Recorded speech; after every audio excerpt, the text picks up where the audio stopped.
विश्वविद्यालयों में आरक्षण को खत्म किया है, यह सच्चाई है मान्यवर। दलित, पिछड़े, आदिवासियों के लिए जो प्रोफेसर्स, असिस्टेंट प्रोफेसर्स की नियुक्ति होनी चाहिए, 80% से ज्यादा पोस्ट खाली पड़ी हुई है विश्वविद्यालयों में। और जो चीज आपके हाथ में है, आप दलितों, पिछड़ों, आदिवासियों के हितैषी कैसे हैं? 45 सेंट्रल यूनिवर्सिटीज है, जिसमें से 38 केंद्रीय विश्वविद्यालयों में सिर्फ और सिर्फ सवर्ण जाति के लोग वीसी हैं और 7 में दलित, पिछड़े और आदिवासी हैं। तो आप बताइए जी, आप बताइए, आप मुझे बताइए, आपको 45 में से 38 सिर्फ एक जाति के, सवर्ण जाति के लोग मिल रहे हैं और बाकी 7 आपने पिछड़ा, दलित, आदिवासी बनाया और आप कहते हैं आप दलितों, पिछड़ों, आदिवासियों के हितैषी हैं। वीसी की नियुक्ति आप करते हैं, इसका मतलब दलित, पिछड़ा और आदिवासी बीसी बनने योग्य नहीं है, यह आपकी मानसिकता है। इसका मतलब आपकी मानसिकता है पिछड़ा, दलित और आदिवासी प्रोफेसर बनने योग्य नहीं है। 12 साल क्या किया आप नॉट फाउंड सुइटेबल की कैटेगरी में डाल देते हैं उन लोगों को। आप क्या न्याय कर रहे हैं उनके साथ? पूरे देश के हाई कोर्ट, सुप्रीम कोर्ट की हालत देखिए सर। देश का है सुप्रीम कोर्ट 1 और 25 हाई कोर्ट। वहां पे कितने जज हाई कोर्ट के अंदर या सुप्रीम कोर्ट के अंदर दलित, पिछड़े, आदिवासी हैं? पता कर लीजिए, आपको पता चल जाएगा।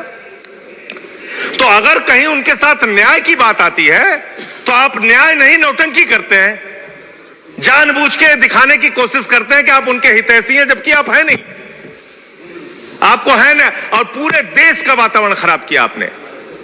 मैं इस सदन के अंदर आपके माध्यम से सरकार को प्रस्ताव देना चाहता हूं, अगर आपकी नीयत साफ है तो हर विश्वविद्यालय में 2 तरह की कमेटी बनाइए। एक जो सिर्फ और सिर्फ कास्ट डिस्क्रिमिनेशन को देखे, यानी कि जाति के आधार पर भेदभाव को देखे, और दूसरी कमेटी आप वहां पर बनाइए जिसमें कि हर प्रकार के भेदभाव को आप कवर कीजिए। कोई झगड़ा ही नहीं होता।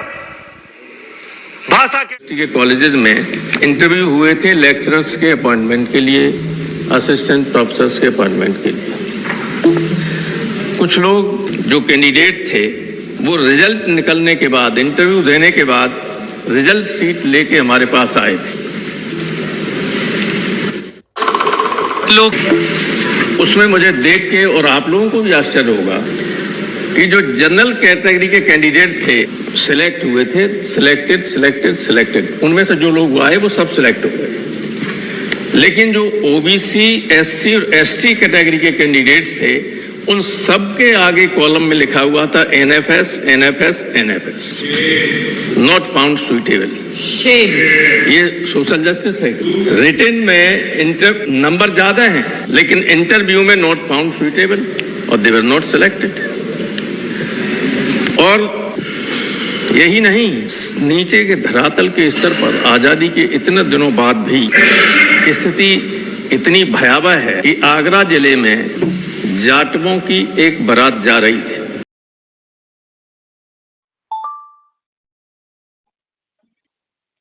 हाँ प्रणाम सर।